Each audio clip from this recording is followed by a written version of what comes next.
college, and among the top 10 students, I was included. So those people that we are competing, they had already joined college and universities. So I was like feeling outcasted.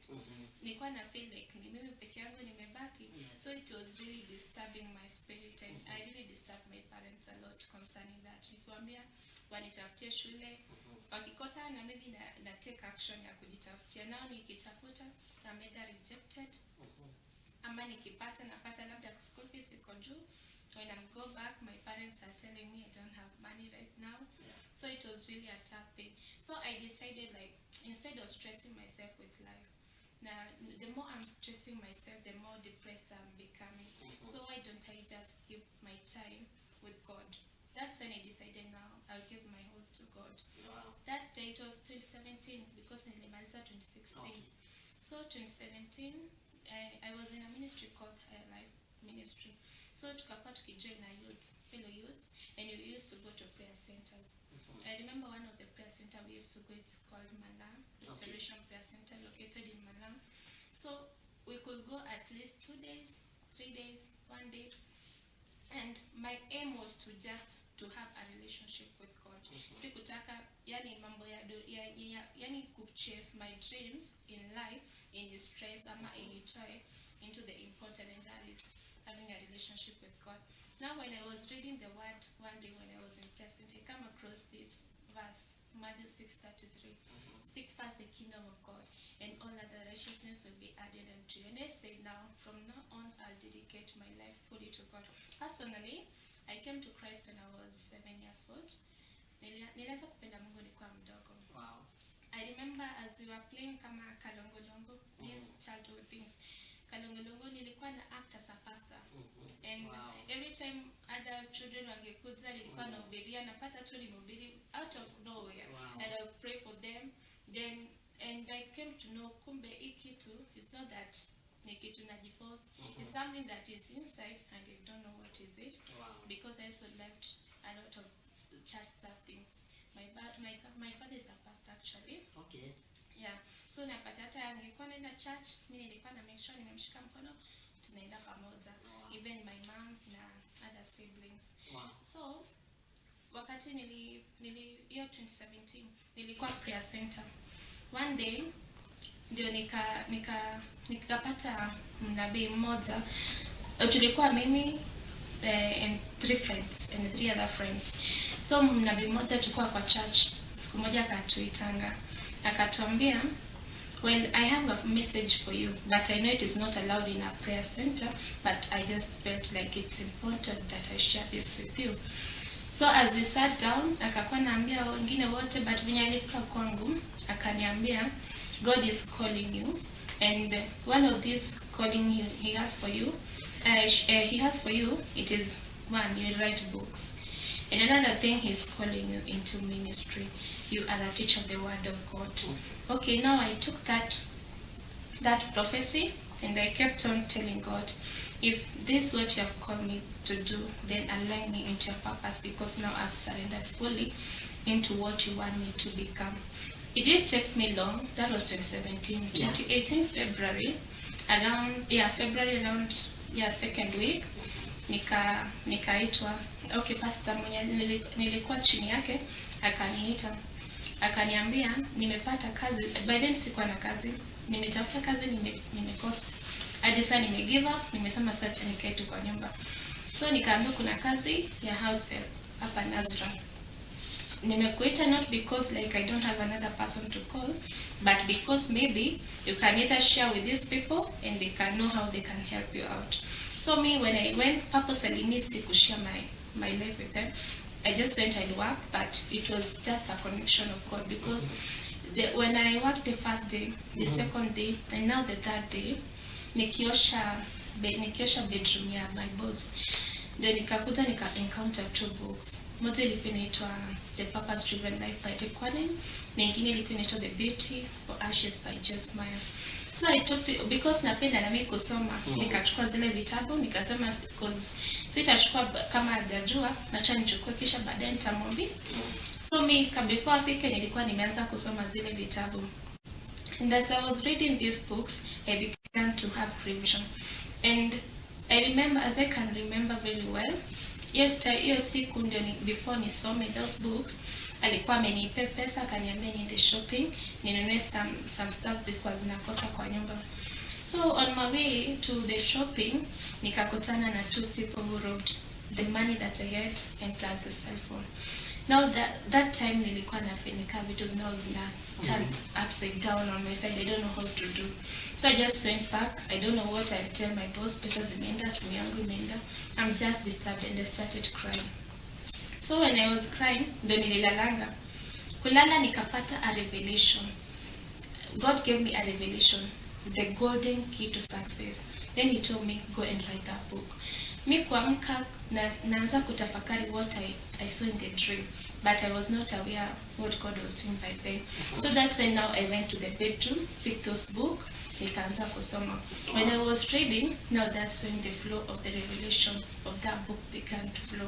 When I went back home, because sikuwa nimezijua permanently, it was only for 2 weeks.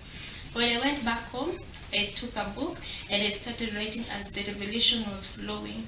And since then, that's where nimefika hapo kwa kuandika vitabu, and that's where ilinipeleka mpaka theology school, because I knew I'm called into ministry. And how did your parents take that? You know, especially as a young person, I remember when I went to do theology, my parents walikuwa like, my mom, she was like, we will never tell anyone what Justus is doing in university.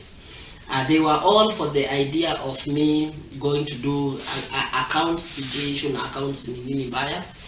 They were like, you know, for me to go and do accounts. I remember it was really a big battle that I chose theology over all the other courses. You know, and especially like you know, you are bright. You know, you'll expect whatever other thing that you want, doors will just open. You have done your best, you've studied. And so how did they take it? Especially, you know, dad is there in the ministry. You know, that means also mom is in the ministry because she's in that space. Okay, on the side of my parents, I cannot say that they picked it in a bad way. Okay. Because one thing I know, my dad is a pastor, and also my mom is in ministry. So I think for them, and my dad is like, okay, I cannot say much because ajaniambia, but kuna vile pia my dad alikuwa na revelation of this God will someday come to be a pastor, because there was a day aliniambia, ama uamini siku moja utakuja kukuwa pastor. So mi aliniambia hivyo, but mimi kwangu nilikuwa nachukia kukuwa pastor. Actually sikuipenda hiyo mtabu kwa pastor. Vile angeniambia mambo kuhusu pastor na ministry nilikuwa sikia tu nikikasirika. But so tunaona yeye mwenyewe ameshaona mtoto siku moja atakuwa pastor. Cause unajua hata vile nilikuwa na behave myself. Tukicheza mimi nahubiria watoto. Tukua kwa nyumba nasikiza preachings, niko pale naomba. So hata mwenyewe anaona mtoto siku moja atakuwa kwa vile nimekuwa. So they didn't have any problem about me joining the school. Okay. Yeah. Wow, that's amazing. That's great. That's wonderful. And how has it been? Are you serving in any leadership position in church? What are you doing in church? In our church, I can say I'm not active in any department. Okay. Mainly because most of my time, my serving is out here. Okay. Most of the time, I'm reaching to different ministries. So you'll find like I'm invited to several ministries, like consecutive Sundays. Kama Sunday status unafuatana, nimeitwa pale, nimeitwa huko kuongelesha either youths ama to address everybody, or just to speak about my books. You know, when I become active in the church that I'm in, siwezi kuwa active because of, na siwezi sema bado sitaenda ku reach out. So I'm not active in any department. Okay. Wow. And now looking at that, you know, now you are into authorship and writing.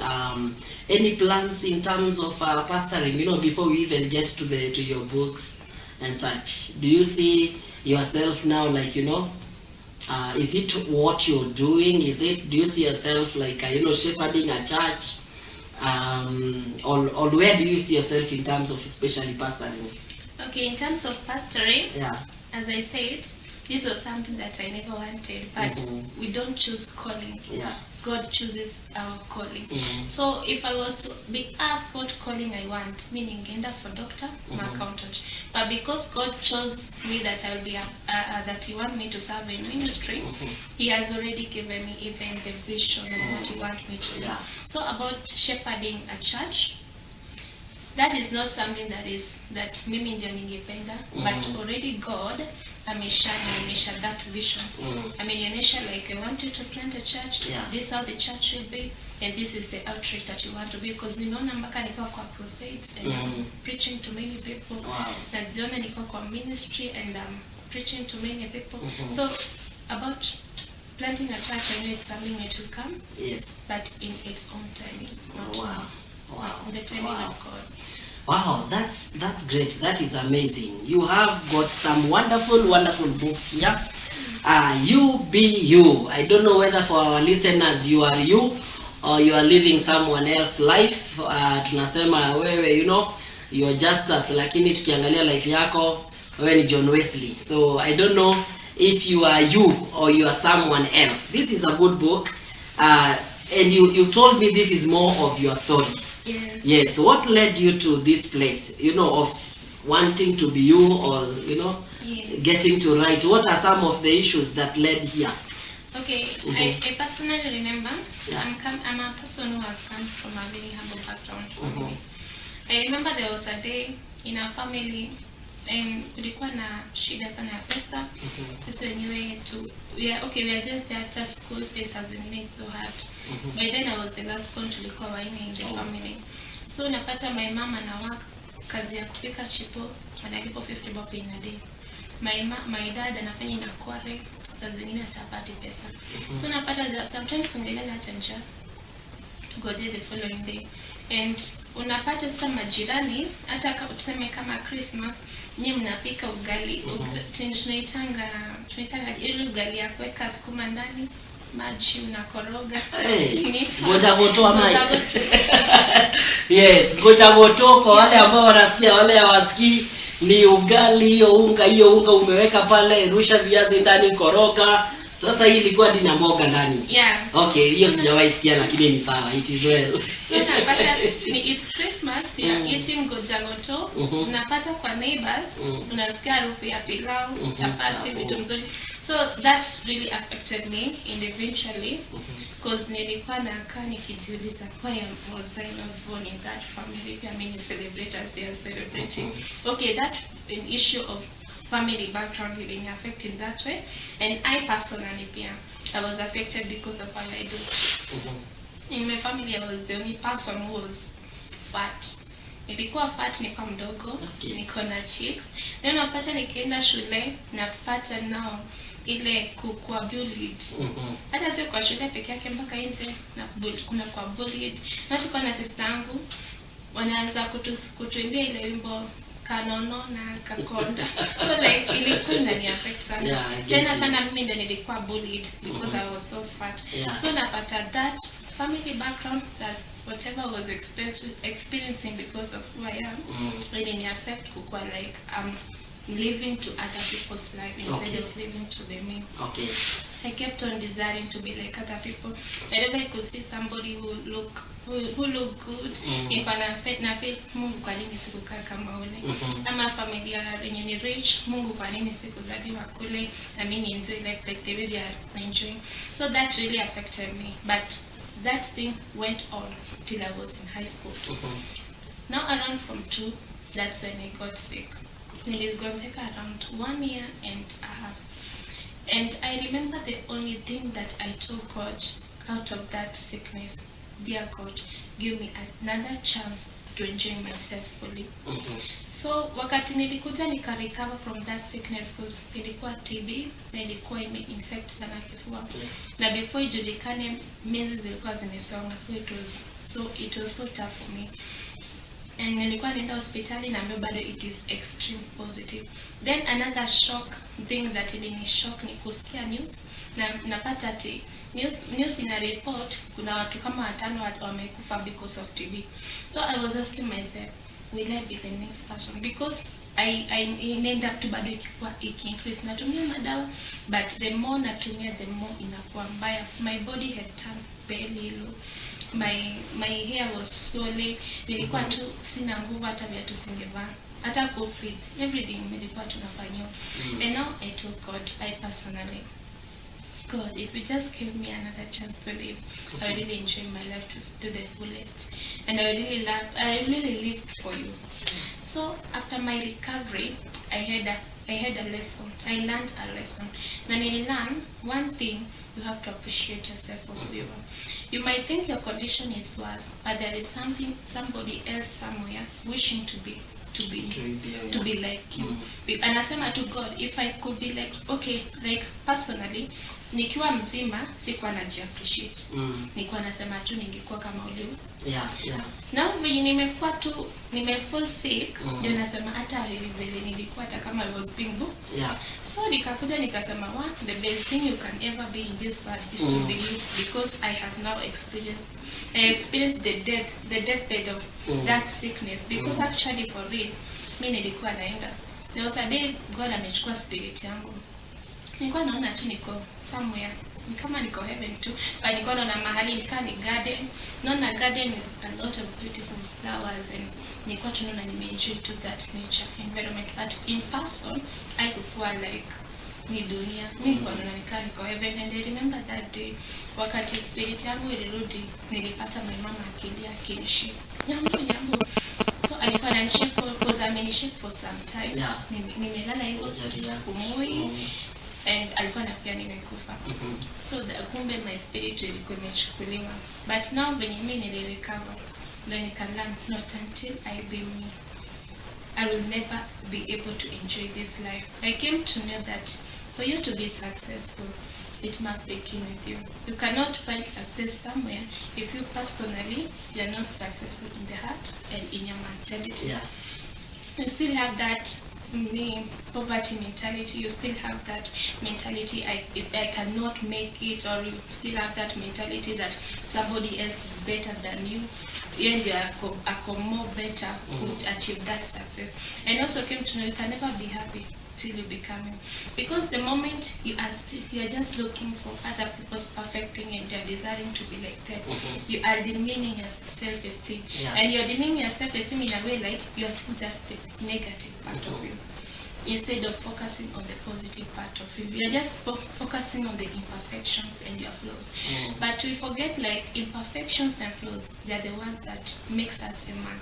And your imperfections are the ones that will make you unique, because you are unique because of your imperfections. All of us we may be like in the same position, but there is a weakness you have that will differentiate you from other people. So I wrote that book because nilikuwa na live maisha wenyewe. And there are many people I know wanaweza kuwa kisuffer the same thing, because I know this thing inakujanga out of either umekuwa tortured, ama labda umekuwa kwa familia, umepitia kwa familia yenye iko in a humble background. So you keep on desiring yourself.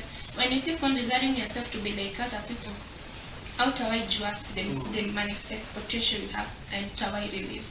It's until you be. And you know something very interesting, we have that problem of course self-acceptance in our society in a big way, because you'll find, like, for example, utapata like what you've said, you know, ulikuwa hivyo nono, and then what happens, that becomes an issue. Kuna mwingine mslimu anaomba tu Mungu amsaidie, Mungu sinipende hili na vile ninakuna, you know. And then on the other side, like what you're saying, you know, there are dark ladies who will bleach themselves to be light skinned, when on the other side of the states, ladies are sleeping on, you know, doing kwa sand beaches so that they become dark because they believe black is beautiful, you know. Short people are really struggling to grow tall, wakuwe warefu ndio kuwe TDH, you know, tall, dark and handsome.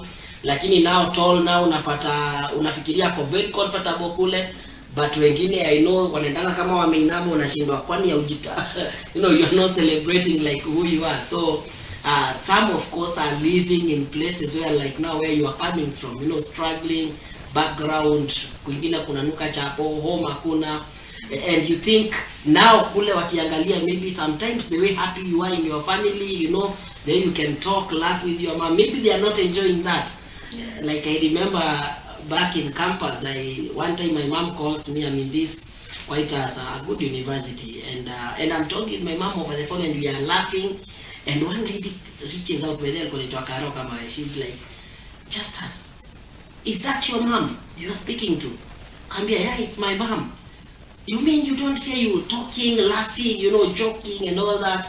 She was like, I just wish I was born in your family, and mwenye anasema hivyo unajua anaishi wapi? State house, alafu nyumba zingine kama 2-3 ndio kwao. But she was like, my family, our parents, they never have time with us. They are so busy as advocates. They don't have time, they don't have time for us. And so it is good to appreciate, to learn to be, contented and to be grateful to God, especially mahali Mungu amefikisha mtu. Unfortunately, it's a big challenge. I don't know if you have extra thoughts that you can tell, especially somebody who is really struggling. These young people there, maybe, or someone else is struggling with those issues of self-esteem, self-acceptance. I don't know if you have anything you can tell them. I think what I can advise such kind of people is that when God created you, He knew that He wanted you to be you. Okay, if He wanted you to be like somebody else, I think He could have created you to be like somebody else that you're desiring to be. And something else, we are all unique. You may be in a rich family, but you're going through your own challenges in a similar way. Na mimi pia naweza kuwa labda nimetoka kwa familia background na mimi napitia shida zangu tofauti. Na hakuna mtu anaweza compare shida za mwingine na za mwingine, aseme zako ni afadhali kuliko zako. Maybe ukiplace in another person, utasema I wish ningekuwa tu kwa ile position. Then another thing, when God amekuposition in a position that you are in, anakupeanga grace to overcome everything. Grace yako si grace ya mwingine. Now the graces zinaendanga with the type of challenges and calling out. Utapata challenge kama pastor anaweza pitia, sasa mshirika atapitia. Challenge intercessor anaweza pitia, so challenge ni presentation pale atapitia. And every level also has graces. Graces for rich people, graces for poor people, graces for those who are struggling with their bodies. Everywhere, kila mtu anakuanga na grace yake. But so what I like to encourage people, just be you. Okay, there is a negative thing you hate about yourself, but look at the positive thing that you love about yourself. Just try to embrace that positive thing and let go of the negative thing. Because now when you focus on the positive thing, it will give you now the strength. You say, even if I don't have a hair, at least I have a beautiful face. Even if I don't have nails, at least I have a hand. I have both hands. Kuna mtu mwenye anasema ako tu na mkono mmoja, anasema God, ukinipea hata ikose makucha, ati nitashukuru. No, so like just try to embrace the positive thing that you have. Mimi nilikolea mtu na focus on my physical appearance, but I came to say even if naweza kuwa niko hivi, at least kuna some part yenye Mungu amenibariki nayo. And actually, to be shocked, I met somebody telling me, wow, I love your hair. Your hair looks beautiful. And the way I look, I focus on the negative part of my body. Why don't I? So, you too, ilinipatia courage ya kusema, at least God, I have a beautiful hair. I can be able to embrace my body because you have given me something that another person can appreciate from me. So, I can tell people. It's good, like if there are people ambao maybe wanaangalia hata hiyo kitu ya mzuri ya kuidentify hawaoni, because they are so much obsessed with the negative. So I like that through what other people are complimenting you on, you can find something good. Yeah, you can find some, even if you feel like you cannot find anything good in your physical appearance. You have been given a talent. You have been given a gift that you can say, even if I'm not good in, okay, you are personally you feel you're not good, but another person akikuangalia maybe kuna kitu ana desire from you. Because as for me, nilikuwa naangalia sioni kitu mzuri from you. But somebody else akiona ana desire kitu fulani kutoka kwa Karo. So nikakuja nikasema, why don't I focus on the positive thing in my life other than focusing on the negative part of my life? So really, focus on the positive thing, inakupeanga strength to be yourself. inakupeanga strength to be able to manifest fully your potential, because inakupe confidence, najua wow, if I'm better in this then I will work on it. But when you keep on focusing on the negative side, inafanya unakuwa na self esteem, una feel like you're nothing, and that's why many people used to commit suicide. Utapata mtu amecommit suicide juu ataneshi ni analala njaa, ama maybe utapata amecommit suicide juu hajafanya kitu yote perfectly, ama utapata amecommit suicide juu ana feel like hayuko vile angependa. So you see, like when you focus on the negative facets of the life, itakupea low self esteem, itakupatia negative mentality about you, na hiyo itafanya hata uweze focus on what you can do. But when you focus on the positive of your life, you have to understand, even those people that we think they are perfect, they also have imperfections in them. And they also have that something they say, oh God, you ungenitolea tu hii ningekuwa at least all. Nobody is completely good. So you have to be able to embrace the both negative and positive. Now come when you embrace the negative, then embrace the positive facets of your life. Yes. Wow. If God wanted and what do you tell, you know, especially our mabulis, those who are looking down on other people, and I think we need to call them out, you know, because I don't know why should people do things that hata wewe wenyewe hawezi taka kufanyiwa. You get it? Okay. What I've learned according in my life experiences. Okay, I may not have experienced much, but as for me, the level I've reached, I think I've experienced much. Yes. Because I've realized one thing I know on my side, I was weak. Somebody with a weak heart. Ningepitia tu kitu kidogo ni machozi na jidunisha, naanza ku feel like unapitia kila kitu kwa hii dunia. So I came to remember, okay, hata wao wenye walikuwa wananibully